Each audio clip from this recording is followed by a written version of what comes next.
Gerhana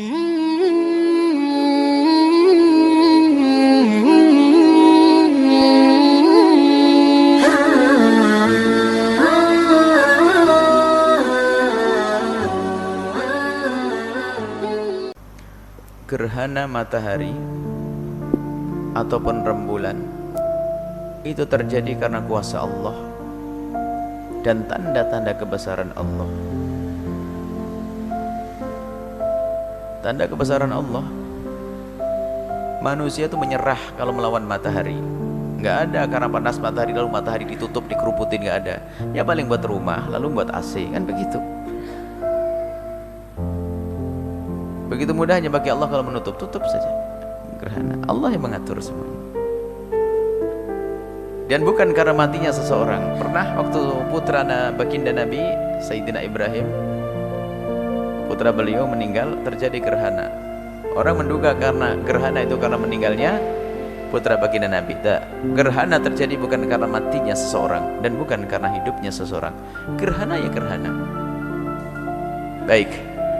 Lalu Nabi mengajarkan kalau terjadi gerhana matahari atau gerhana rembulan, hendaknya engkau melakukan sholat gerhana, khusyuful qamar, kusufus syams. Gerhana rembulan disunahkan kita melakukan sholat sunnah. Lakukan. Kalau sudah pada waktunya nanti Anda lakukan. Ada ini cara melakukannya, ada macam-macam tingkatannya. Ada tingkatan yang paling rendah adalah Anda melakukan sholat, saya niat sholat gerhana pas di saat matahari atau rembulan sudah mulai tertutup. Selagi belum terbuka semuanya, selagi ada yang bagiannya tertutup, saat itulah waktu kita melakukan sholat. Tingkatan yang paling pertama, yang paling rendah adalah Anda sholat seperti Anda sholat tahiyatul masjid atau sholat Jumat, sholat subuh, seperti sholat 2 rakaat biasa dan bacaannya bebas. Tingkat yang kedua adalah melakukan sholat 2 rakaat. Niatnya sederhana. Kalau Anda yang melakukan, tidak usah pakai bahasa Arab, nanti tambah tidak hafal. Sudah, aku sholat gerhana, Allahu Akbar, Allah tahu, sudah selesai. Aku sholat gerhana matahari rembulan, Allahu Akbar. Baik. Kemudian tingkatan yang kedua, ini sesuai dengan apa yang dilakukan oleh baginda, diajarkan baginda Nabi. Anda melakukan sholat dengan 2 rakaat tapi 4 kali ruku'. Caranya adalah seperti sholat biasa. Anda berdiri, niat, aku niat sholat gerhana rembulan. Kemudian Anda membaca surat Al-Fatihah dan membaca surat Al-Quran yang lain, seperti sholat biasa. Baru ruku'. Setelah Anda ruku', baca tasbih dalam ruku'.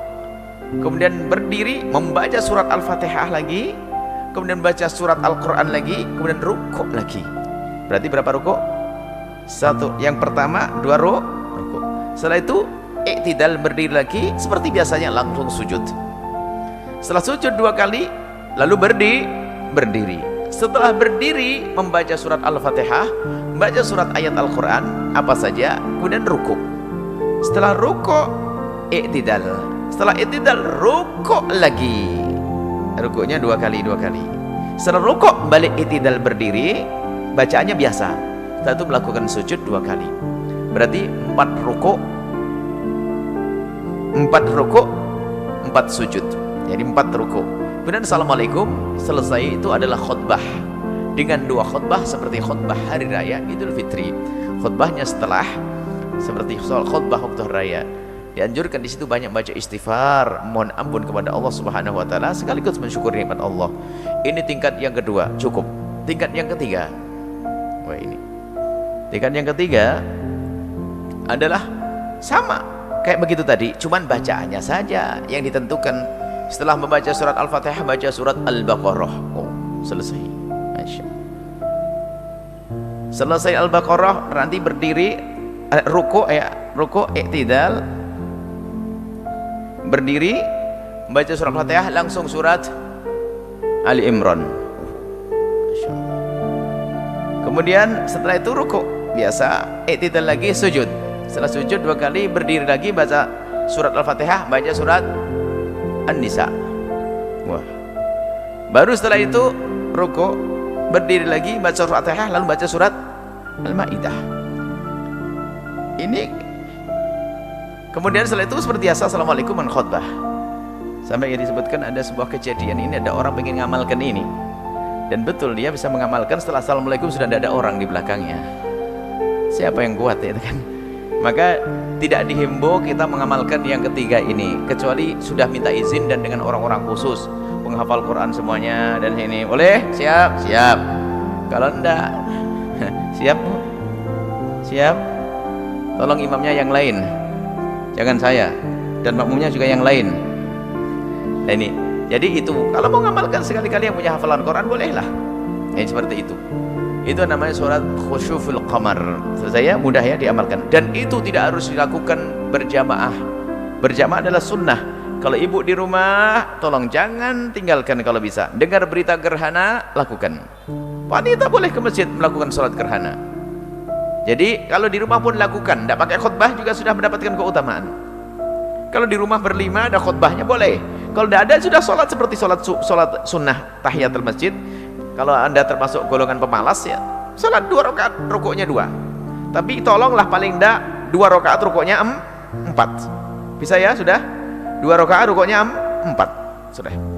Kemudian itu adalah nggak ada hubungannya dengan yang lainnya. Maka mitos berita aneh-aneh itu jangan didengar. Biarpun anda pernah melakukan tinggal tobat saja. Dulu ada kalau sudah gerhana matahari pukul-pukul panci biar rembulannya segera diluarkan. Kenapa? Punya keyakinan bahwasanya mataharinya lagi dimakan buto kolo. Buto tahu buto raksasa aneh-aneh.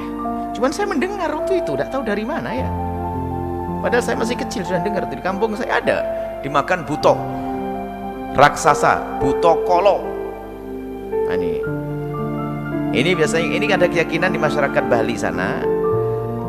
Ternyata tidak di Bali saja, tetangganya Bali, masyarakat Jawa juga kena. Kalau di Tiongkok sana dimakan naga, makanya dikasih petasan dar itu biar naganya kaget. Kalau di Jawa sama Bali pukul-pukul panci. Ada lagi nanti pohon-pohon dipukuli biar berbuah. Hasil aneh-aneh. Setelah itu orang hamil masuk kolong. Aneh bener. Ayo yang pernah tobat tuh gak usah ketawa lah. Ngapain masuk kolong? Aneh-aneh. Gak ada itu. Keyakinan-keyakinan gitu tidak boleh terjadi. Pukul-pukul panci atau biar apa? Biar buto icun, buto anu, buto kolone segera ngelepeh dibuat. Tidak ada itu. Jangan sampai ada keyakinan semacam itu. Keyakinan tentang buta itu adalah dewa buto apa sih? Raksasa lah gitulah. Itu kan cerita. Nggak boleh masuk dalam keyakinan kita. Ya. Gerhana adalah gerhana. Gerhana adalah gerhana. Adalah proses kejadian alam seperti itu. Kita ngerti bahwasanya gerhana rembulan adalah karena matahari tertutup sama apa gitu sehingga tidak ada sinarnya bagi rembulan lalu gelap. Seperti itu. Baik. Jadi mitos-mitos tidak boleh anda percaya. Yang hamil kalau harus keluar belanja. Jangan percaya kalau anaknya jadi buta dan sebagainya. Nggak ada itu semuanya. Oh, nggak kena gerhana juga ada yang buta kok. Masalah buta itu semoga anak-anak kita dijaga oleh Allah semuanya. Jangan boleh. Anda jangan yakin yang demikian itu. Nggak ada buta kolo, nggak ada naga yang makan, nggak ada pohon berbuah gara-gara dipukulin waktu gerhana. Orang hamil biasa saja kalau tidur di atas ranjang, jangan di bawah ranjang. Yang tidur di bawah ranjang itu adalah kucing, anjing, ranjang. Ngapain di atas ranjang? Anda dengar tidak di sini? Kalau saya pernah dengar seperti itu. Semoga Allah mengampuni semuanya. Tidak ada mitos-mitos, jangan percaya. Itu gerhana seperti biasa. Tidak ada apa-apa. Bukan karena matinya seseorang, bukan karena hidupnya seseorang, bukan karena lahirnya seseorang. Wallahu a'lam.